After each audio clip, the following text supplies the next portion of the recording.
আবু বকর রাদিয়াল্লাহু জোহরের নামাজ পড়ে বাড়ি গেছেন, ঘরে খাবার নাই। ওমর রাদিয়াল্লাহু ঘরে গেছেন, জোহরের নামাজ পড়ে ঘরে কি নাই? খাবার নাই। তিনজন ভিন্ন ভিন্ন ভাবে চিন্তা করলেন। রাসূলুল্লাহ প্রথম চিন্তা করলেন খাবার যখন নাই, যাইয়া মসজিদে নববীতে একটু বসে থাকি। খাবার যখন নাই, আল্লাহর ঘরে যাইয়া কি করি? বসে থাকি, যে কাজটা করি। ওমর রাদিয়াল্লাহু, আবু বকর রাদিয়াল্লাহু একই চিন্তা ভাবনা।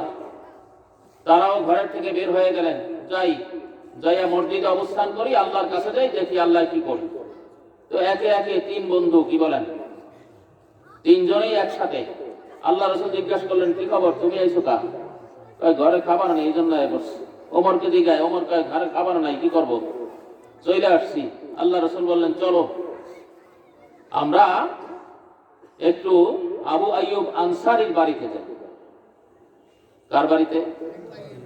যিনি মদিনায় যাওয়ার পরে সর্বপ্রথম গেস্ট হিসাবে রাসূলকে গ্রহণ করেছেন, মেহমান হিসাবে গ্রহণ করেছেন। আবু আইয়ুব আনসারী রাদিয়াল্লাহু তাআলা আনহুর বাড়িতে কোন সময় গেছেন? দুপুরের পরে, খাওয়ার সময়, তাই না? এই খাবার সময় যখন গেছেন, আমি খুব সংক্ষেপে শেষ করছি। এই খাবার সময় যখন গেছেন, আবু আইয়ুব আনসারী রাদিয়াল্লাহু তাআলা আনহু তিন মেহমান দেখা খুশি হয়েছেন না বেজার হয়েছেন? কি রকম খুশি হয়েছে?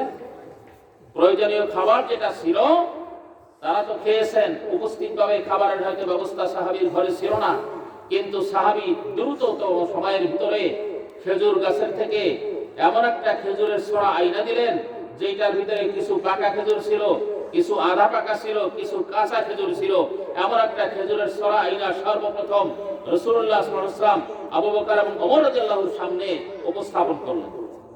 এই জন্য মেহমান আসলে জিজ্ঞাসা করবেন না খাইয়া আসছেন কিনা, ভারতের মতো, বুঝেন নাই? ভারতের কালচার কি জানেন? ভারতে ওই মামার বাড়ি গেছে ভাগনা যাওয়ার পরে মামি দরজা খোলে না। এটা বিধর্মীদের কালচার, হিন্দুদের কালচার। দরজা খোলে না, তো খোলে না কেন? দীর্ঘ সময় নক করছে, দরজা খোলে না। দীর্ঘ সময় পর ভাগনা বলছে, মামি দুপুরের খাবার খেয়ে আসছি, দরজা খোলো। তখন দরজা খুলছে, আর বলছে যে আগে বলবি না যে খাইয়া আসছিস? তাইলে তো দরজা আগেই খুলতে হবে, এরকম যেন না হয়। তো রাসূলের সাহাবী প্রথমত তার উপস্থিত যেটা আসছিল সেই খাবারের ব্যবস্থা করলেন।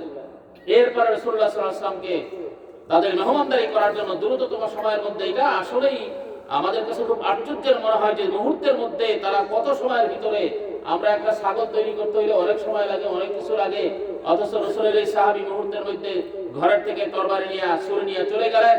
তার ছাগল জবাই করবেন, মেহমানদারি করবেন। রাসূলুল্লাহ আবার ডাইকা বললেন, এই দুধের ছাগল জবাই দিও না।